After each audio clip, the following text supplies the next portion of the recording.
You're listening to the weekly Dartscast, and now your co-hosts, one-time UK Open Riley's qualifier participant Alex Moss, and the one-time VIP guest of Barry Hearn, Burton DeWitt. 180!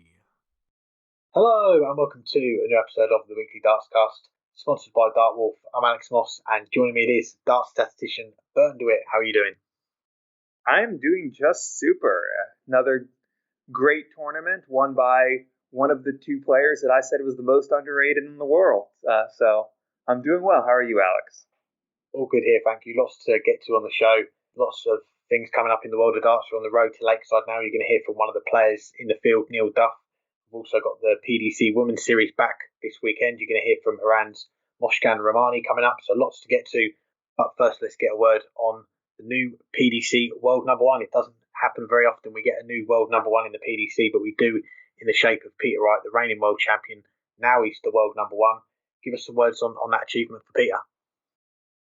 Well, I remember when Phil Taylor was in his final year wrapping up, and Phil Taylor said that Peter Wright's the next number one, the player that he thought would at some point surpass Michael Van Gerwen. Phil Taylor was wrong. Gerwyn Price was the next number one, but Peter Wright was only 14 months behind him. And it is something that's been a long time coming. If you look back to 2017, when he finally won his first major and nearly followed that up by winning he won the UK Open, but nearly followed it up by winning the Premier League. It looked like he was ready to step in and be that rival to Michael Van Gerwen that after Phil Taylor, no one other than maybe Gary Anderson for a short period of time was able to be. But it wasn't to be because he kept losing those finals. But when he finally got it over him now a little over 2 years ago again in that world final against Michael Van Gerwen, it changed something, and he has been the best player, not every tournament, not every week,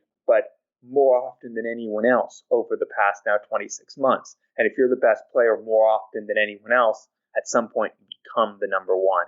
So it's well-deserved. All the plaudits that he's receiving, he's earned. He's the best player in the world, and he has the number one ranking to boot.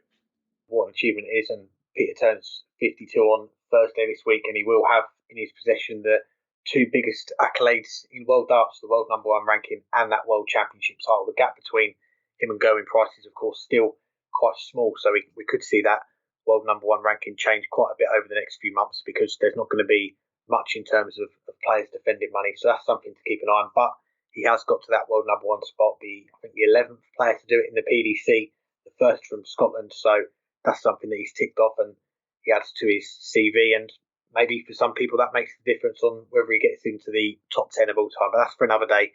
Let's get into our chat about the UK Open. And we've got a new major winner, Danny Noppert, winning the title against Michael Smith, 11-10 in a last leg decider on Sunday night. But for Danny Noppert, how far can he go now? He has this title under his belt.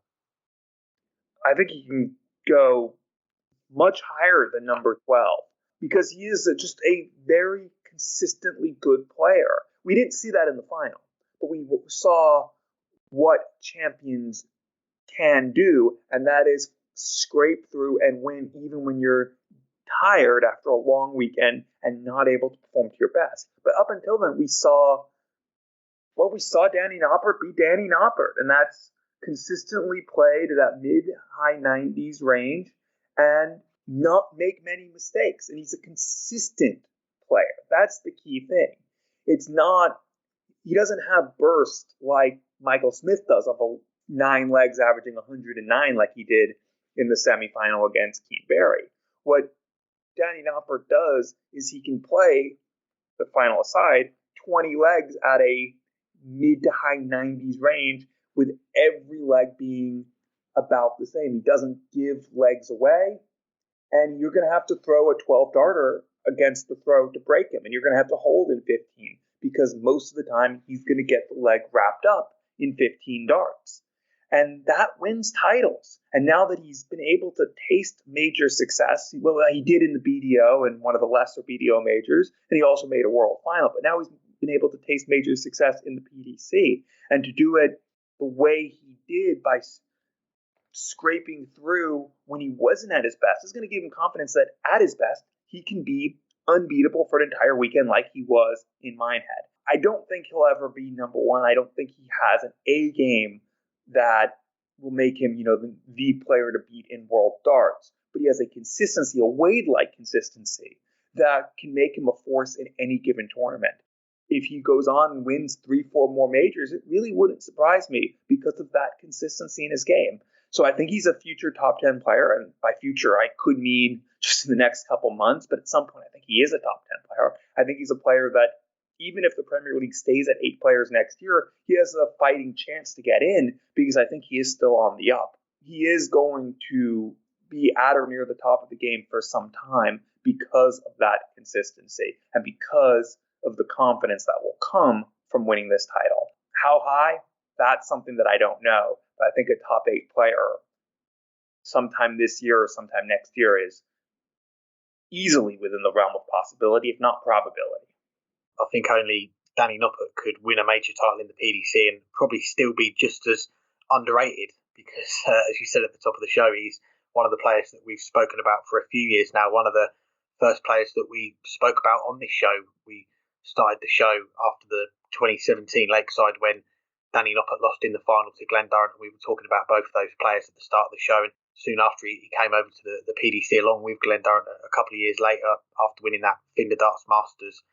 And we've seen over the last few years, he's someone that has made some real progress. He's got himself in that range of the top 16. We've seen him get to a final on TV. We've seen him get to semi-finals. We've seen him win titles on the floor. He's a high-class player. He's got a great A game. He's got a game that can mix it with the very best. And we've even seen it in the last 12 months, haven't we? He's got a couple of wins over Michael van Gerwen on the stage at the World Grand Prix, the European Tour.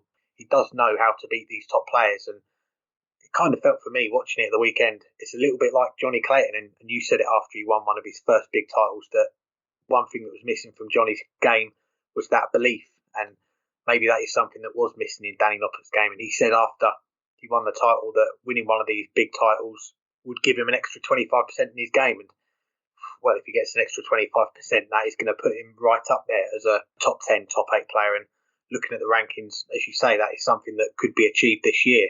He's going to be in pretty much everything this year. He's going to be in the Grand Slam, the World Match Play, the World Grand Prix, all the major events. If he can go on another deep run, maybe pick up another one of these majors or get to a final, semi-final in a few of them, he will be knocking on the door for that top 10, top 8. So I think he's someone to definitely keep an eye on this year, now that he has got that major title. And he's someone that's not had the best time of it recently, has he? Because back in September last year, he lost his father, and at the World Championship, after he went out, about to get on his flight, test positive for COVID-19, had to spend New Year and his birthday in a hotel away from his family. And we've seen not much of him this year because he took that break from the game to be with his partner for the birth of their son. And this was only his second tournament back playing in the PDC. So to do what he's done is a remarkable achievement. And a lot of people look at the semi-finals and the final on Sunday night and go, how on earth has he done that? And we were talking off air, how did he win that final against Michael Smith? Well, in those crunch moments,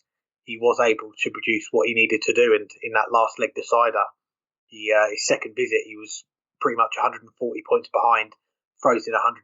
And then when he had 180 left, froze in a 140 to lead tops and put all the pressure on Michael Smith. That is a sign of a champion there. And he's gone and done it. He's picked up that major title, first new Dutch major champion in the PDC since Michael van Gerwen in 2012. So 10 years since we've had one of the Dutch players win a PDC major for the first time. And we've seen a lot of them get in the top 32, win tour cards. Some of them get towards that top 16, but we've not seen someone lift major silverware. Danny Noppert's done that, and who knows, it could be the first of many. Let's talk about that final, and particularly Michael Smith, as despite, at least on paper, being the better player in that match, the wait still goes on for a first major, missing one dart at goal before losing 11-10. After the Worlds, it felt like he was still heading in the right direction. But do you think this defeat was a big step back in that quest for a first major title? In the immediate aftermath, it definitely did feel like a step back, and it probably did for Michael Smith as well, didn't it, given how close he was again to getting that first major title. And for me, it kind of felt like similarities to the Masters, where we had Joe Cullen playing in his first TV final against Dave Chisnell, someone that had lost in 8 finals on TV before, and we saw the newcomer, if you like, Joe Cullen, winning a close final, and we've seen that this past weekend. It was Danny Noppert's second TV final in the PDC.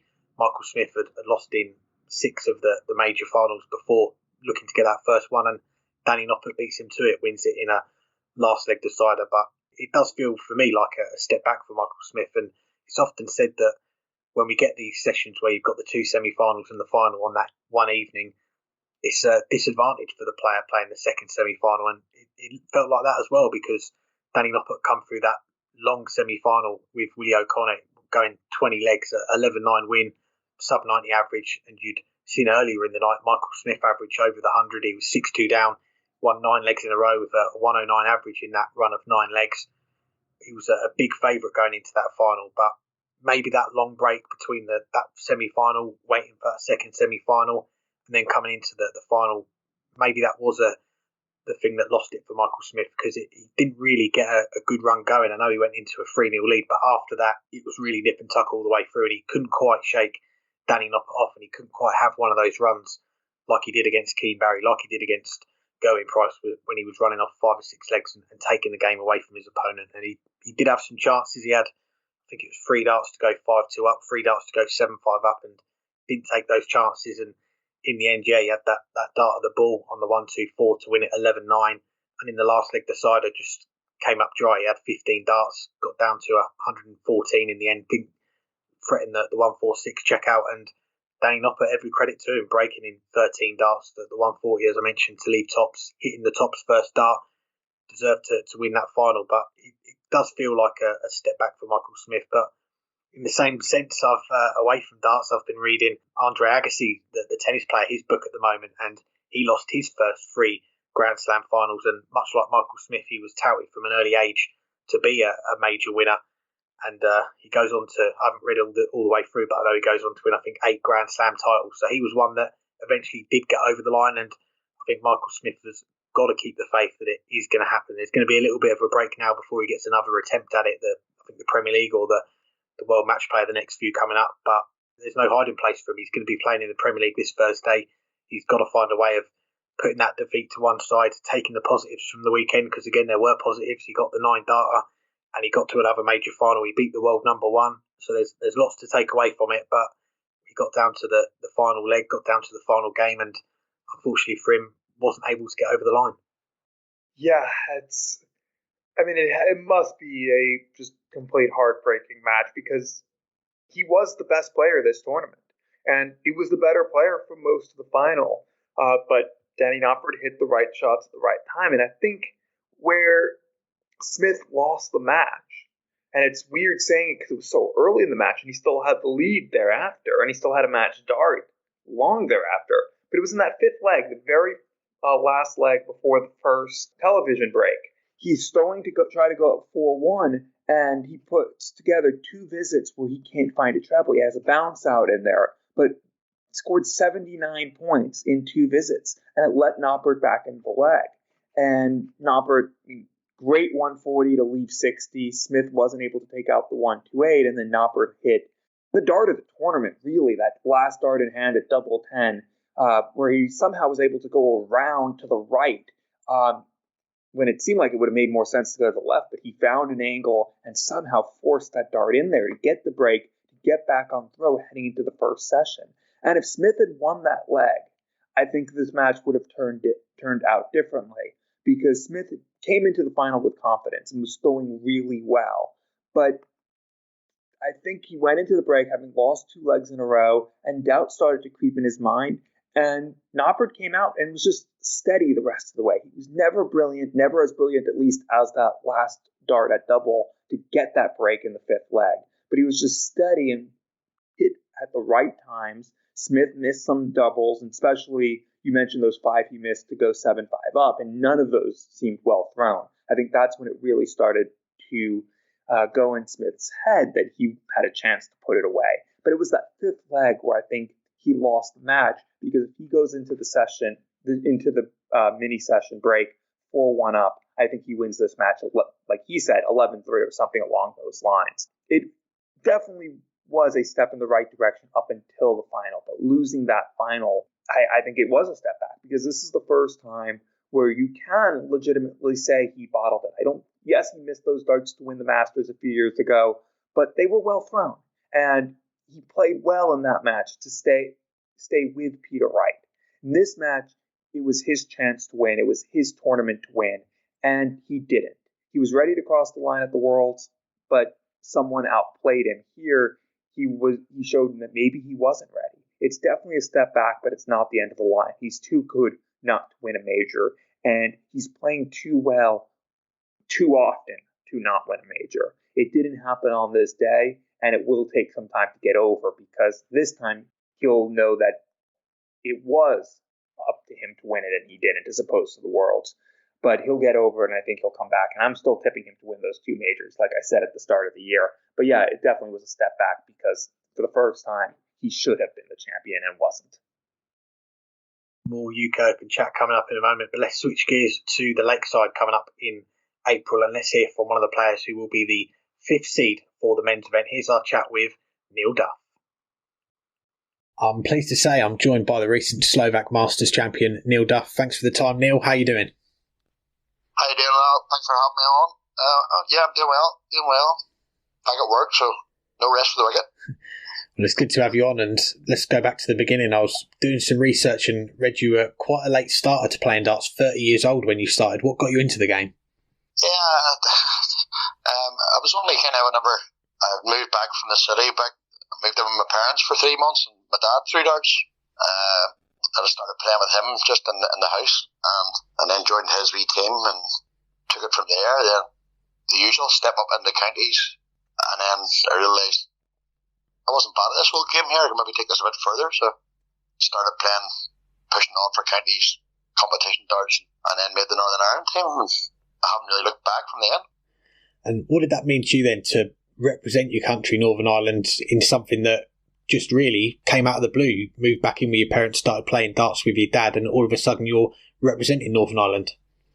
You know, whenever I started playing, it was an old working man's league, a lot of old guys. There was 2 or 3 guys kind of said to my dad, that guy can play, he's got a proper stance and he could go a long way. And whenever I actually did start taking this seriously, I think the first time I played was an international friendly against the Republic of Ireland, and just caught the bug there.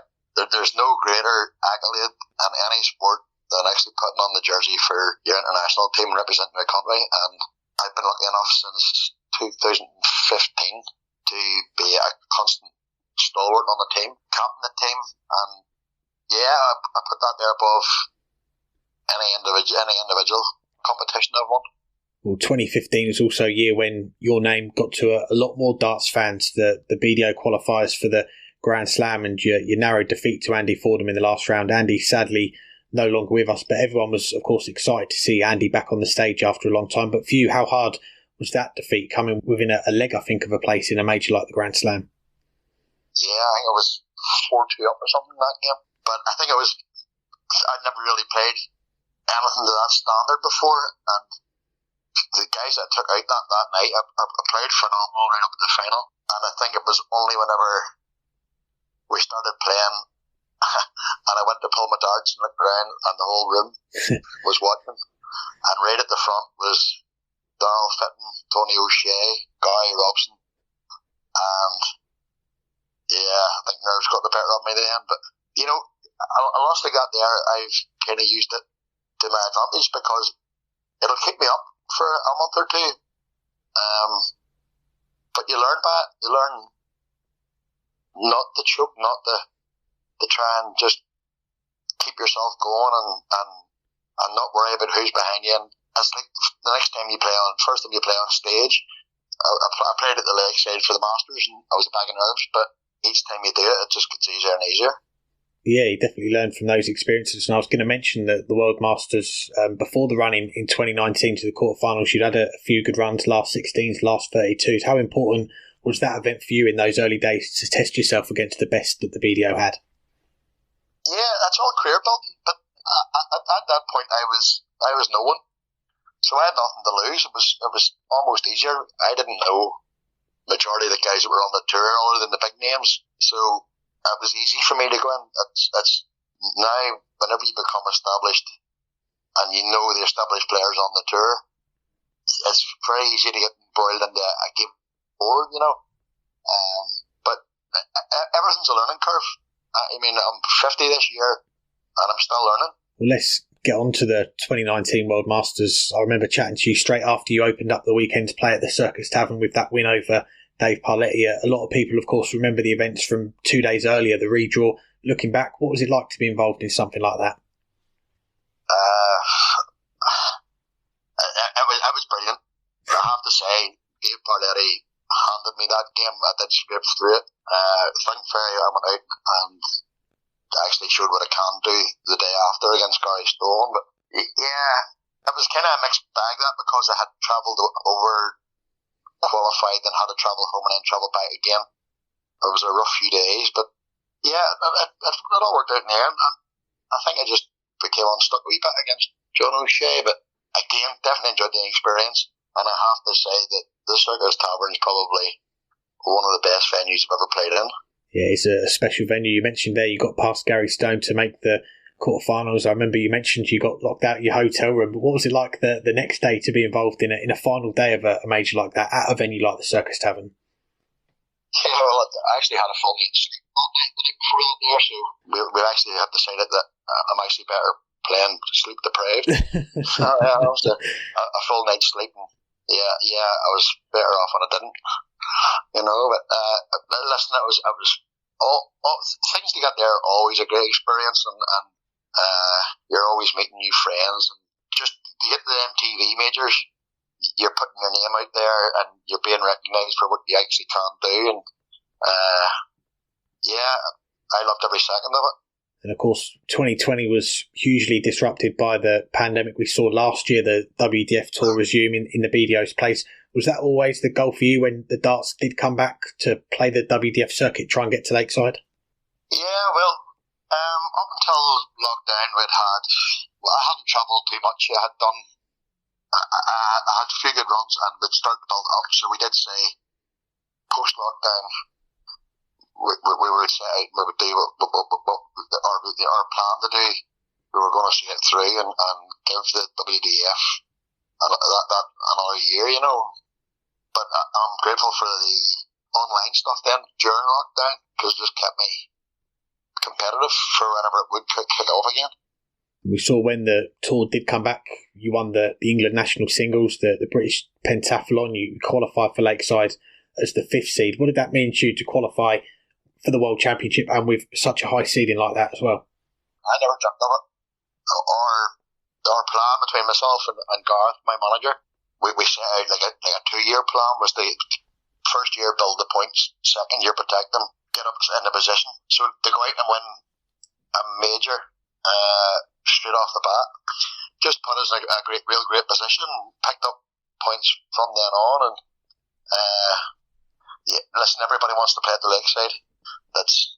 We all grew up watching them and watching the great players that played in that stage. I think anyone would be the same. That the dream would be to play on that stage and walk out to that atmosphere. And I'm glad I'm going in as a seed and not as a qualifier, because if you look at the qualifying matches, anybody can go through there, and the games are going to be so tight, and the standards are going to be absolutely through the roof. Definitely. Well, unfortunately in December we saw the WDF postpone the Lakeside from January to April, and yourself on social media, you posted how disappointed you were to see the PDC tour card holders allowed to play. Were you thinking of going to Q School this year, but were you put off because you wanted to make sure that you could play at Lakeside? It was never off the table, I suppose, but when we were in such a high position for the Lakeside, after a lot of sitting down with Garth and getting a chat with my dad, we decided that let's just see out what the plans that we made.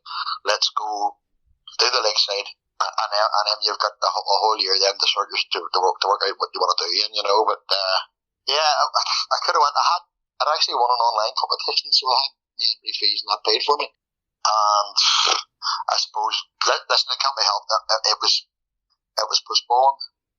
I was annoyed, but you know what? After you've seen the players getting pulled out of the alley pally and one thing or another, I have to say that the WDF team made the right decision, the right time. It's one thing to play at the Lakeside. I wouldn't want to be walking out there in an empty room, you know. So if it means 4 months down the line having to wait, but listen, sure, it just gives you 4 more months to practice and get match fit for it. Definitely, and pick up another title as well. A couple of weeks ago, you added to your titles with the title in Slovakia. How good was it to get that title under your belt so close to these rearranged dates for Lakeside? Yeah, well, listen, we hadn't even planned on going to Slovakia, but we've not gone to the Q School or Pro Tour or Challenge Tour, and counties more or less only just starting back here. I had very little competitive play, so I wanted to take it as an opportunity to go out and kind of hit the ground running and get a wee bit of match time behind me. Yeah, luckily enough, it paid dividends. But whenever you interviewed me before 2019 at the Circus Tavern, I did say to you, I actually watched it back not a terrible long time ago, and I did say to you that I was going to do the full tour and to watch out for me because it was going to do a bit of damage. Well, you've definitely done that. And away from yourself, we recently had Josh Rock on the show, your former Northern Ireland teammate. What was your reaction to seeing him win a tour card at Q School on that final day? I was actually at a local competition that day, and while I was playing, I actually had the Darts Connect on my phone, so I was watching that there while I was playing my match and stuff. And I shed a wee tear for him. Listen, I always knew how good he was. Since Killarney, he's just went out and proved me right. But listen, he's started off on a big career here, and he's got the right people behind him. So I wish Josh all the best in what he's doing. We'll still be good mates, and I'll still stay close with him. Good to hear. And you asked us to ask him if he'd ever beaten you, and his reply was no. How far apart do you guys live? Have you two considered maybe meeting up for any practice sessions this year at all? In fairness, he's been so busy between the Pro Tour and the Development Tour, I haven't really seen much of him. We had a night out at the Premier League Darts in Belfast, but yeah, once things settle down a wee bit, we'll get together and get a good chuck. But I'd say probably over the next month or two there'll be a few competitions locally which we'll end up being at. But yeah, it is true. He actually just sent me a text just after that there, and I wouldn't even repeat what he told me. Well, back to you, and we've got the Isle of Man this weekend, which you've entered. What else have you got coming up over these next 3 or 4 weeks before you make that trip to Lakeside? Oh dear, it's busy. I have Isle of Man from Thursday, and then back on Monday. Then I'm off to the Mortis Night League from the 22nd, the 26th, 25th, back to the 26th. Then we have the day the Lakeside start. I don't play to the 5th, so there's a Northern Ireland major here that the NIDO runs, the Gold Cup. I would like to win it. So I'm actually the back-to-back won the Northern Ireland Masters the last 2 years. I would like to take that one there with me, and then myself and my team will be heading over to the Lakeside on the Sunday the 3rd. So plenty of darts to play. Excellent. Well, hopefully 2022 is going to be the year that we see this full WDF calendar take off. Lots of the big opens, the World Masters at the end of the year. Is your plan to play in as much of those as you can? Depends on the Lakeside. we have earmarked the Lakeside of Denmark and Holland, Romania, places we got there. But if I've actually had to miss a few county games because I'm travelling, and I still prioritise international darts over everything else at the minute. So I need to bang a couple of county games in just to get the Six Nations team. And then after that, we'll just after Lakeside, it'll all hinge on there. Well, lastly, before we let you go, beyond this year, Q School, is that something you've got your eye on in the upcoming years as you make this progress through the ranks in the WDF and you get into World Championships? Is the next thing, the one that you want to tick off, is get to Q School and maybe join Josh on that tour? Yeah, absolutely. I think if the Lakeside went ahead this year, I probably would have went to Q School. It's not something I've ever ruled out, but I am getting on a wee bit, and it's kind of like even the long weekends, the Isle of Man, by the time it comes around Sunday, the knees are sore. It's not just as easy now. But but listen, I keep it in mind, so I'll see out the rest of the year with a double of the year, and then we'll sit down with my team and make the decisions as and when we need to, you know. Well, Neil, it's a pleasure to catch up. We appreciate your time, and congrats on the title in Slovakia, and wish you all the best for the Lakeside next month as well. Cheers, Lal. Thank you very much, buddy. Thanks again to Neil for joining us. Now back to the UK Open, and we've got to give a mention to the two teenagers who made the final day in Minehead, Keane and Sebastian Bialecki. What did you make of their runs in Minehead? I mean, what more is there to say other than they really showed that they are part of the future and, for that matter, part of the present in the game? Because, well, they made a semi-final for Keane, a quarterfinal for Sebastian Bialecki, and they looked the part for the most part. You know, Keane entered in the second round, and he averaged over 90 in all but one of his matches on the way. In all of his matches. I was thinking he didn't against Ricky Evans, but he just got it over 90 in the end, including a ton plus against James Wade, and in the high 90s for most of the match against Michael Smith. And the only thing that led to him getting knocked out of the tournament was that absolute world-class brilliance from Michael Smith across, the last 9 legs averaging 109, but it was really the 7 before that leading into the last break where he averaged 115 or 112 rather, to turn the match away from 6-2 down for Michael Smith to 9-6 up. And Keane did miss a few darts at double on a couple of those legs, but the other 7 of the 9, it was just a level that he's not yet at, and that's why he was defeated. The reverse, in essence, of what Michael Smith experienced at the hands of Peter Wright in the World Final. But for Keane, it really was a coming of age, and he showed that he's not just one of those players who has the game, but it isn't there yet. He showed it is there, and it started in his second match against Jeffrey Deswan, who I know has been struggling of late, but he didn't give Deswan a chance to get any confidence in that match. And then he was in the mid to high 90s for most of the rest of the way. And I mentioned that win over James Wade. I think that was the most impressive. But, look even in his last 32 against Neil Zonneveld, where he was in control of that match. And Zonneveld reeled off 5 legs in a row to take the lead. And you thought, okay, it's been a good week for Keane, but it's coming to an end. But instead of rolling over, he goes and he breaks in 17 darts, and then holds in 17 darts, and then throws in a 12-darter against the throw in a last leg decider, in a leg where Neil Zonneveld was playing well, left tops after 12, throws in a 12-darter against the throw to win the match 10-9 in the last leg decider. That is impressive. That is world-class stuff. As far as Sebastian Bialecki goes, player that we hadn't seen as much because he hasn't been a tour card holder, but just a really impressive week. The average wasn't there against Matt Campbell. Matt Campbell's one of the players who at the start of the year we were really most looking forward to, and he beat him to a pulp 6-1. And then he lifted his game, averaged nearly 100 against Joe Murnan. Did the same against Keegan Brown, who has been out of form recently, but has been slowly starting to come back to something like his best. And he might not have reached those heights over the next few matches as the format got longer, but he found ways to win. He beat Ian White in a last leg decider in a match that was really back and forth throughout it, but got over the line in the last leg decider. And that's stuff that usually comes with experience, that you're able to win matches like that.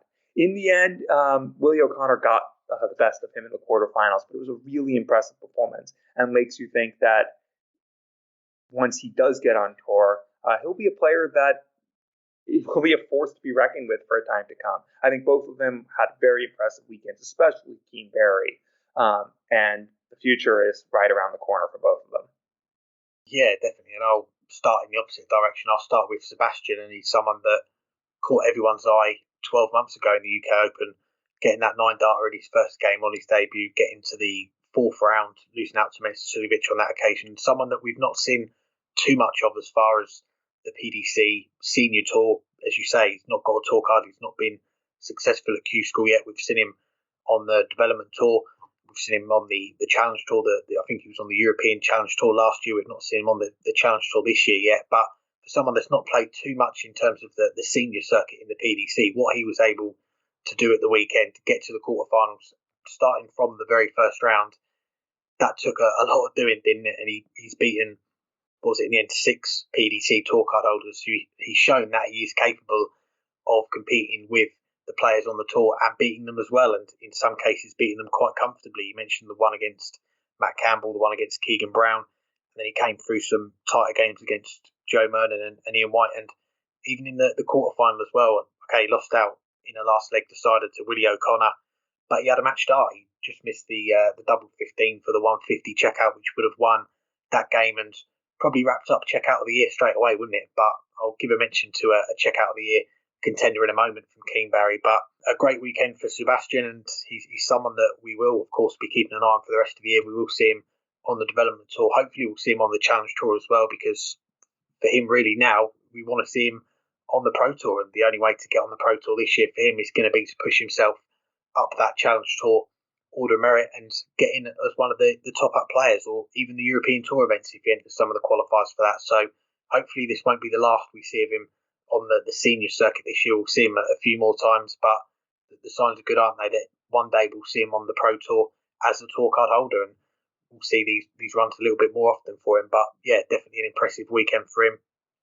Over to Keane Barry, and again, he's someone that's probably got a bit more of a glittering youth career, someone that has been talked up for a number of years now because of what he has won on the youth circuit, winning the BDO World Youth Championship, winning the World Masters, winning the Finder Darts Masters, these all youth titles, and the JDC World title as well. He's picked up a lot of silverware at a young age, and a lot of people have talked him up as being someone that when he gets on the PDC tour, he's going to do some damage, and it probably took him a bit longer than some expected. Some probably thought last year when he had his tour card for the first year that he was going to rip it up straight away, but he's took his time. He's got the experience, and we've seen that experience come to the fore this weekend in the wins and some of the performances that he's produced. And I mentioned check out of the year, that 1-2-1 in the decider against Neil Zonneveld. I think that is going to take some stopping, because he was 8-4 up in that game. Neil's come back, won 5 legs in a row. Keane Barry levels it at 9-0, and as you say, Neil Zonneveld had tops left after 12 darts, and to pull out the 1-2-1 check out, that is a sign of a class player. And he's gone on to beat James Wade pretty comfortably in the end. He's done a real job on him in that quarter-final game, 10-4. Just fell short against Michael Smith, 6-2 up, but he'll learn a lot from that semi-final. It was his first semi-final. It was his first quarter-final in a TV major event, but you've got to feel that this is going to be the start of something big for Keane Barry this year. He's in the spots currently for the World Match Play and the World Grand Prix. It's still a long way to go in those races, but if he can take this form, take this momentum into the next few months, then I think we're going to be seeing a lot more of him on our TV screens in 2022.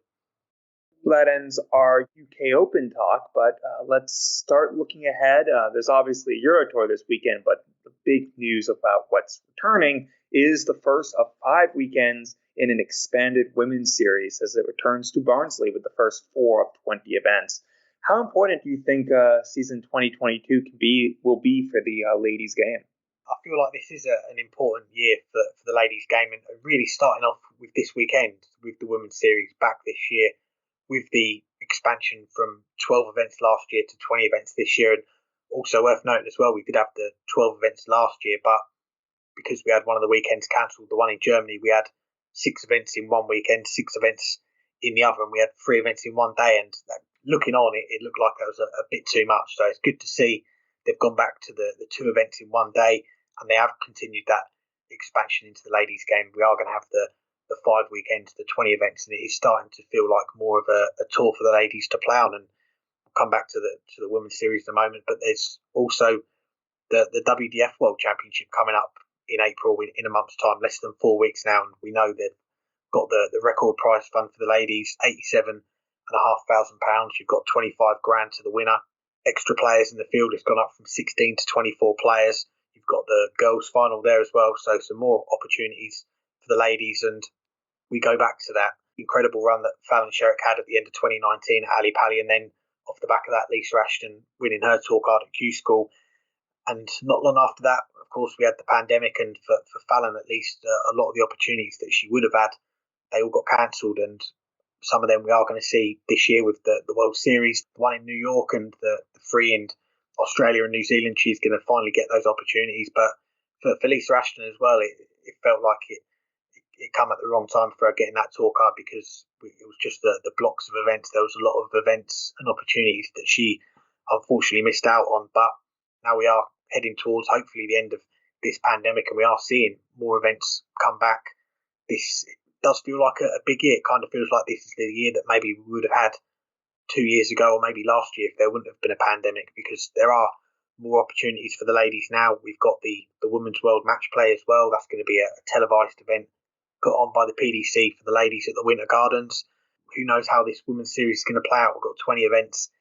Will we see the top player get a tour card? I think it's probably too early to tell on that one, and maybe they would have announced that early on, but maybe we'll see the top few players get a spot in the UK Open next year. Maybe that's something that they look at, but from the outside looking in, it's a good time to be a ladies dart player. You've got the Women's Series, you've got the Lakeside coming up, the ADC, which was formerly MAD. They've announced that they're going to put on a major event for the ladies. So this is something that we've been asking for, and a lot of darts fans have been asking for, is to see that investment and opportunities for the ladies coming. And now we are seeing it, and especially in 2022 this year, when a lot more restrictions have been lifted and more investment is coming in from the PDC. Yeah, let's see. Hopefully, we'll see a good field for this first weekend, and we'll see the ladies' game start to really flourish. Yeah, and obviously, the big news is, or the big storyline is the return of Women's Series, an expanded one. But it's not the only event for women's darts this upcoming weekend, as the Isle of Man Open and Classic will also be going on in the Isle of Man, and that will split the field to some extent. I think there were 77 entries for the women's event, 53 for the Classic as well, 56 for the Masters, but the Women's Open got 77 entries. And that involves a lot of the, top players.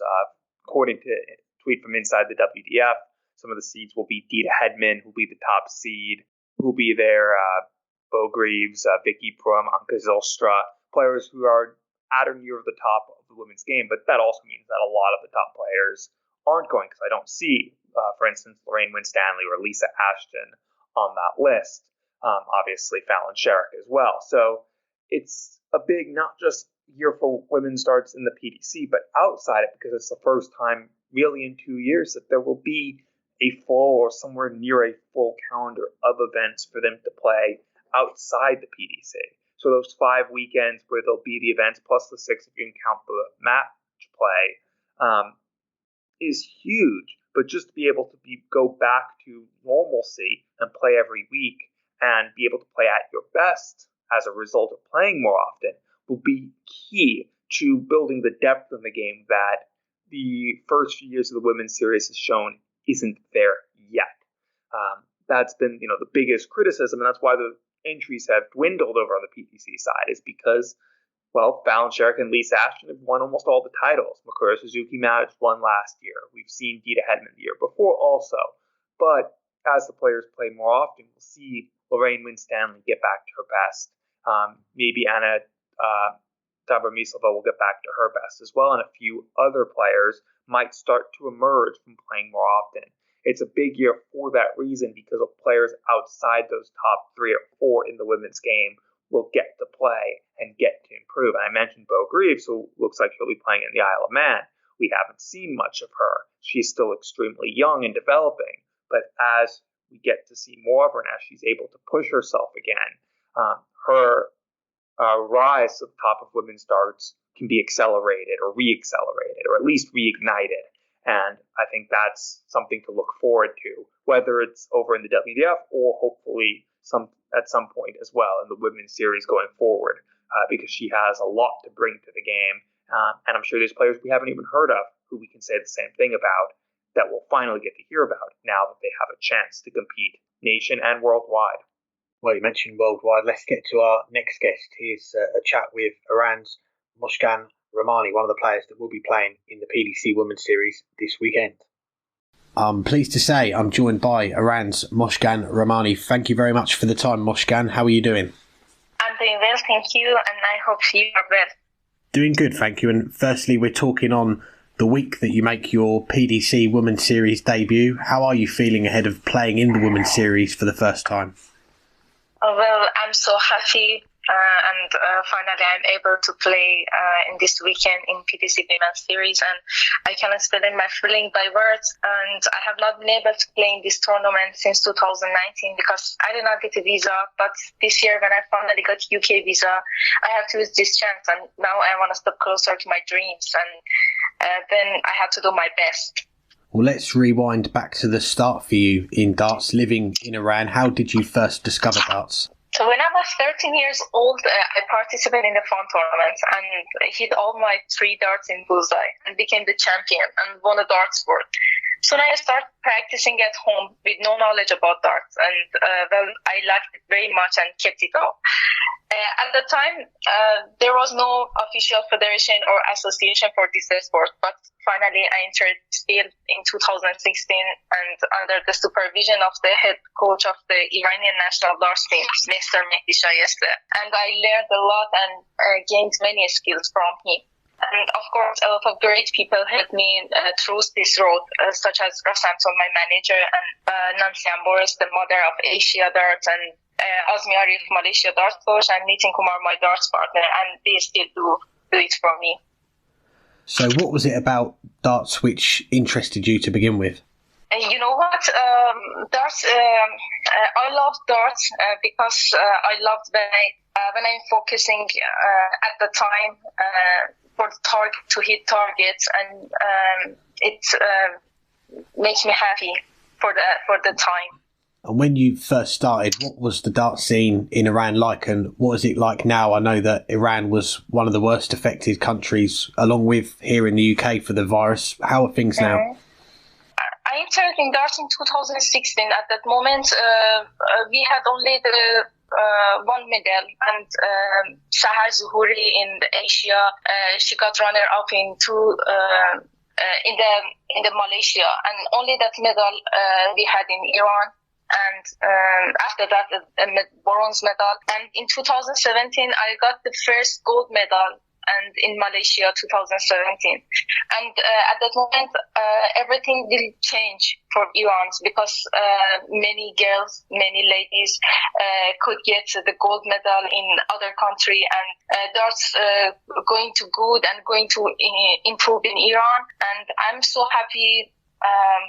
At least I could help to Iran a bit in this way. And yes, in the Corona time, Iran was so bad. Still, it's bad for Iran, and everything is stopped for darts. Only we play online darts, and I hope everything will be okay soon for darts and for everything in Iran.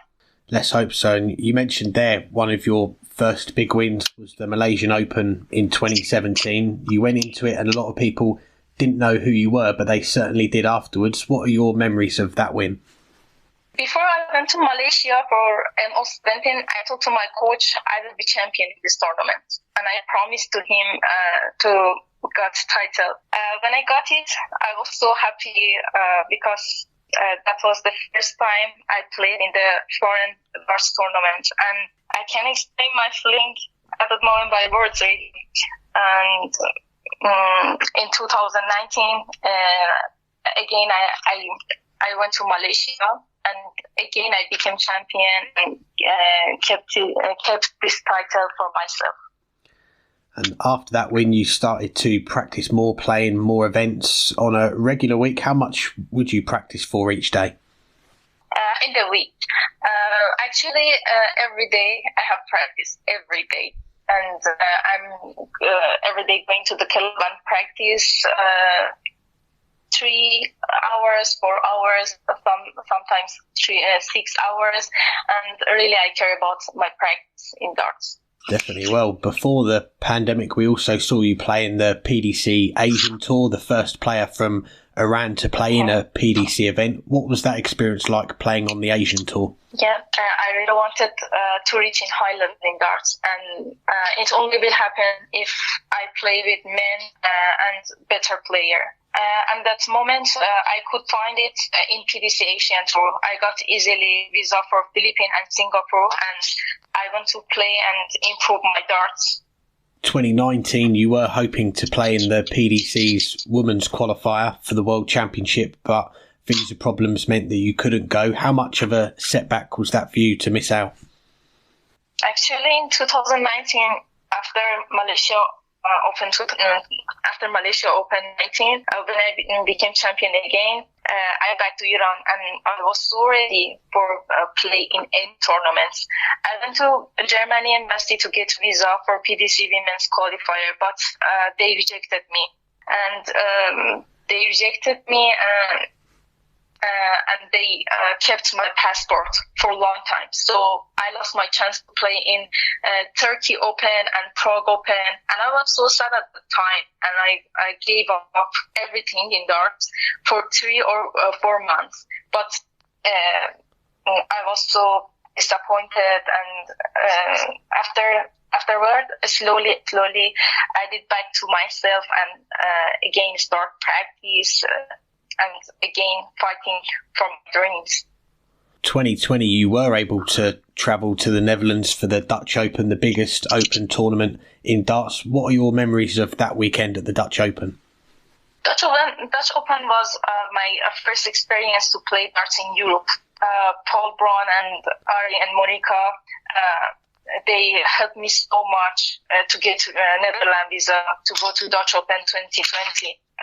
That was an amazing experience for me, and me and Monica were a team for double ladies, and we lost in top 32 to the teams. They reached the final and they became champion, and I was so happy.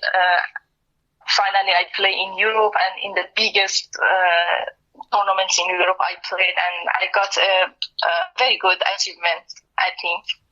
Definitely. Well, you've also put your studies and career on hold to pursue a career in darts. How tough a decision was that to make, or were you so confident you wanted to see how far you could go in darts? I studied industrial engineering in university and worked for a control project department of the company. And I was studying in MBA for master. I stopped all that only because of darts, to focus on my darts. And I'm happy. Now I'm in my way, and I'm not really regret. And I'm still doing my best for darts. Well, the last 2 years have been difficult with the pandemic. What has that time been like for you? Have you still been playing darts, I'm guessing, a lot at home and online, or have you had to go back to work? Like many other people, for me was so difficult in that time. But I tried to play in online darts and help to myself to improve my darts. And again, all my focus was on darts, not on any other work. And I was reading your interview with Sky Sports, and you said that after lockdown you wanted to leave Iran and possibly move to England to help your darts career. Is that still the goal for you? Yes. If I can manage everything in my life, for sure I will move to UK. UK is my final destination for professional life. Well, at the start of this year, it was announced along with India's Nitin Kumar that you'd signed with the manufacturer Windmill. What did it mean to you to sign with one of the biggest manufacturers there is in darts in Windmill? Actually, I started this sport with Windmill's until now. And definitely I'm very happy to be a player of this brand today, especially now Windmill is the biggest darts brand in the world. And I owe it to Rahmani to make this contract for me. And really, I'm trying to do my best for Windmill. And have you had a chance to work much with them yet? Will they be making your own dart for you? And when do you think we'll be able to buy your Windmill darts? Really, it depends. it depends on my achievement in 2022. Fingers crossed for that. You were planning to go to Q School for the first time in January, but due to the travel restrictions in Iran, you couldn't make the trip. How frustrating was that to miss out on Q School? Yes, I registered for QS School to play in that tournament, and I was really ready on everything to play QS School to go to UK. But at that time, UK put a new rule for the Islam country, and that was the quarantine for 10 days. And that moment, I have not been able to stay in the UK for 10 days before the tournament. And I lost this chance to play in QS School. But again, I keep practice to make myself ready to play in the PDC Women's Series. Yeah, and the good news is that you will be making the trip to England this weekend. You already are in England, the first 4 events of the Women's Series this weekend. How much are you looking forward to this? Because it's something that you've wanted to do for a while. Yes, I tried so much. I tried so much from 2019 to be able to play in this tournament, and I hope I will do my best. I will do my best, and I hope everything will be good for me in this weekend.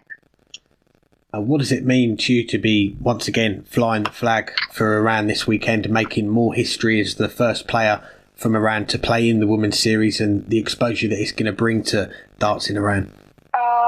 It means a lot to me. Also, I would like to be an inspiration for the women in Iran. I'm sure the focus is on this weekend, but lastly, looking ahead, what is the plan for the rest of this year? Will you be playing in the other 4 Women's Series weekends? What other tournaments have you got planned? My plan for 2022 is to play in the PDC Women's Series, that all stage in this tournament. But my UK visa will be finished end of March, and I have to extend my visa. I don't know. I can extend my visa on time or not. For second tournaments, I don't know. I'm able, because of the visa, to play again in Wigan in UK or not. But I'm doing my best to play as much as I can in this stage. Well, we've got our fingers crossed that it'll be a busy year for you, and thank you very much for doing this. We appreciate your time, and we wish you all the best for this weekend.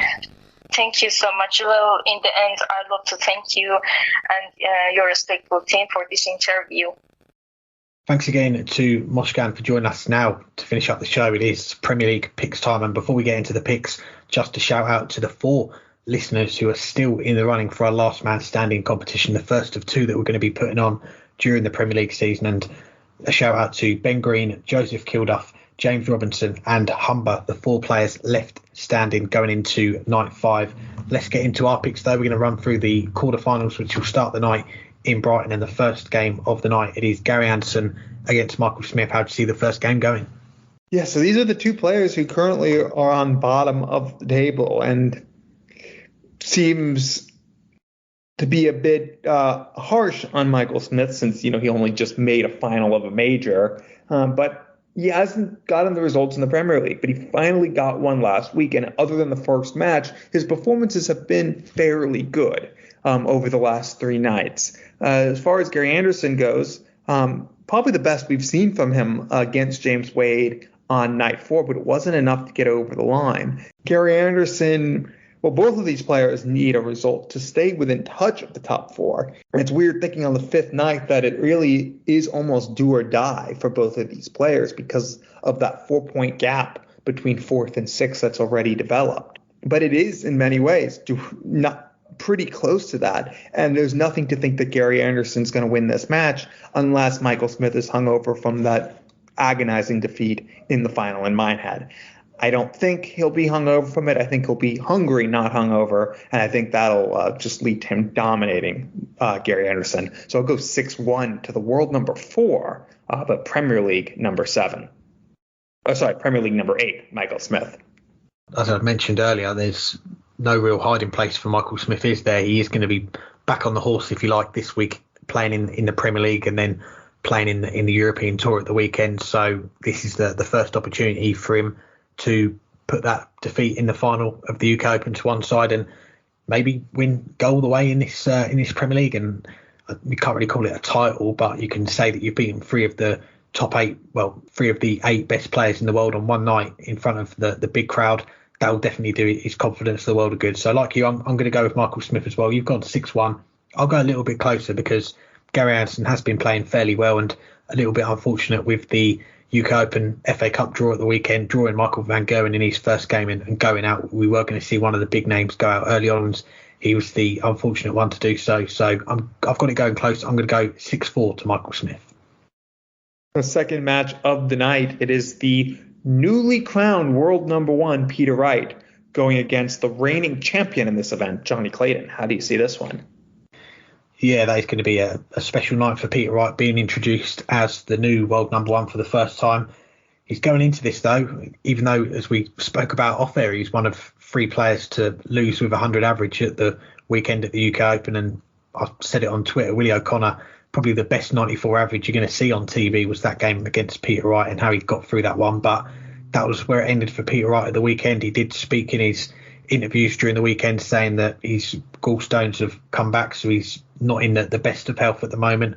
Hopefully he can get back to some fitness going into this week. Might be a little bit too soon, we don't know, but Johnny Clayton, someone that does want to get back to some form. He's lost in the first round of this Premier League the last couple of nights.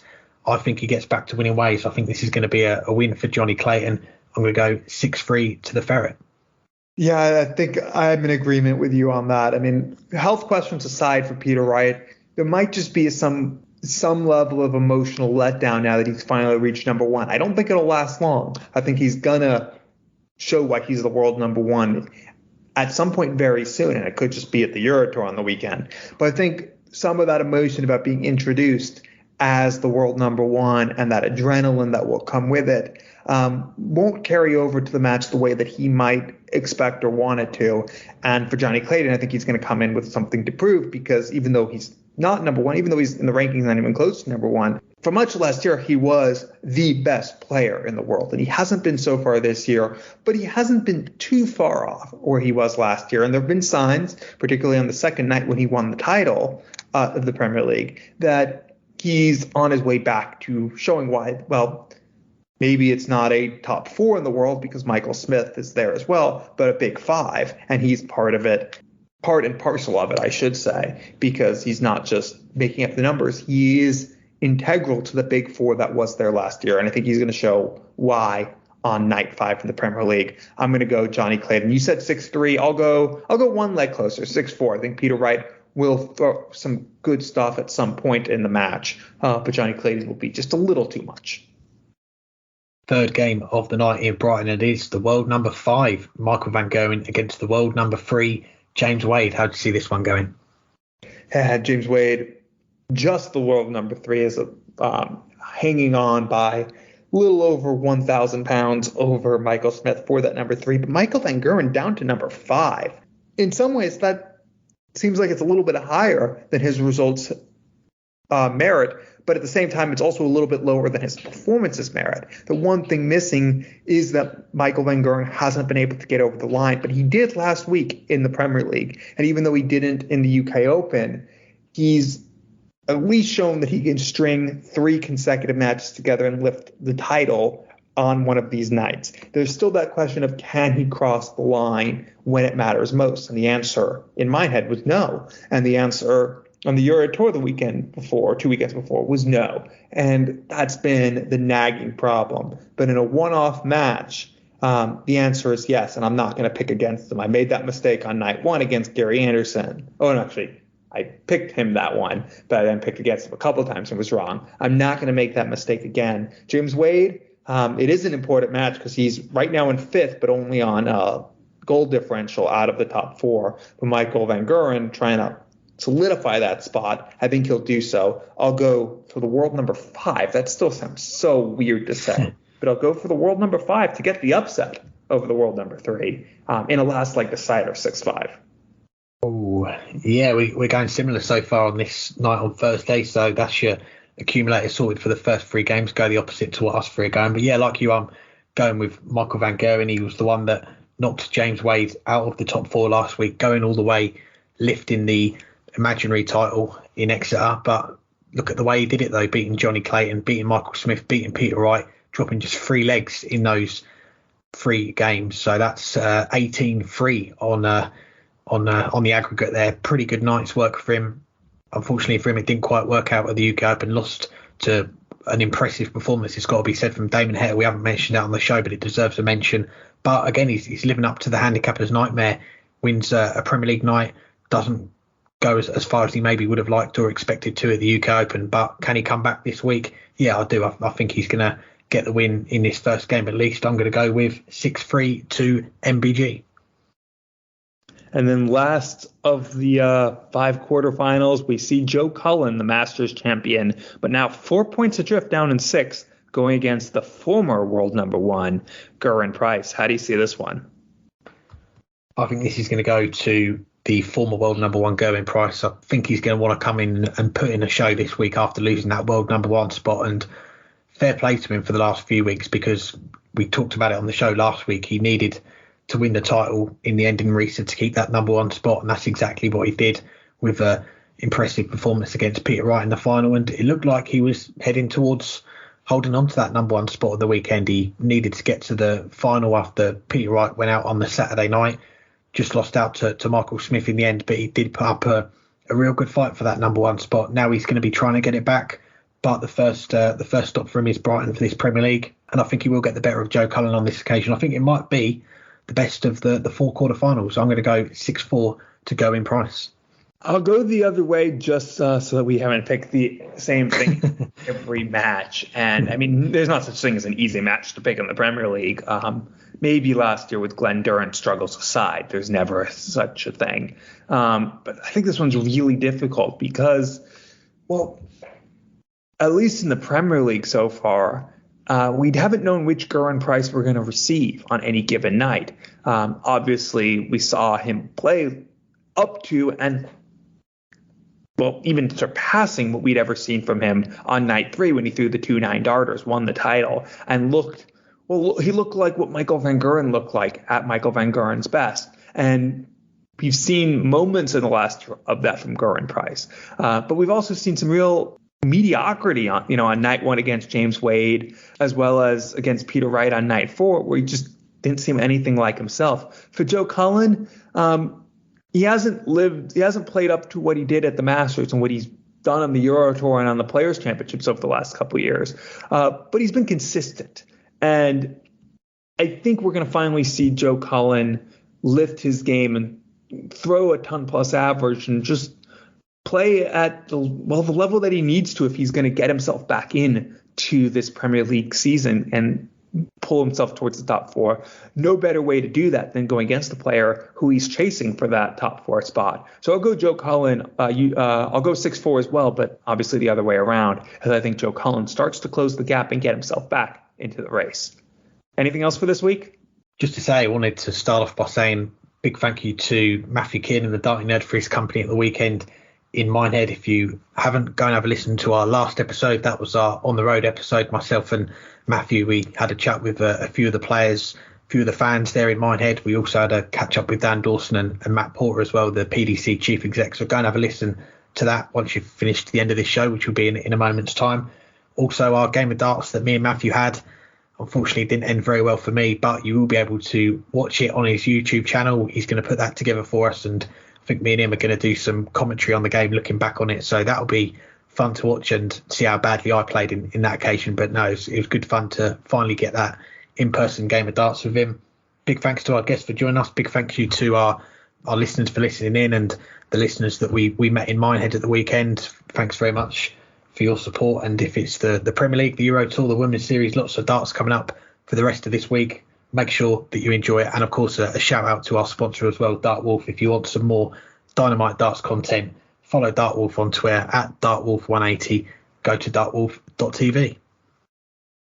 Yes, indeed. And I'm glad that I finally got a tip right on this show, since I did ask you to beat you in that match. So my long losing streak has come to an end as I correctly picked that Matthew Kernan would be the weekly Dartscast / under the 128 champion of the UK Open. But yeah, thank you to, obviously to Matthew for helping bring us great content at the UK Open. And thank you to all of our listeners, our guests, our sponsors. Congrats to the 4 people remaining in last man standing. Obviously, I know I'm not because I went out on the very first night. But as we reach the final few weeks and you pick the few remaining players that you have left to pick, we'll see who wins that coveted title on the prize that I guess we'll have to announce soon. But you'll have to hang tight for that. And until then, enjoy the darts as the Euro Tour continues, as the Women's Series continues, as the Isle of Man and the WDF events get into gear. So we'll be back to recap all of that, as well as look ahead to the WDF World Championships and other stuff in just 1 week. Well, we'll be back in 1 week's time. Obviously, some of that stuff is a little further down the line. Hang tight. Enjoy the darts.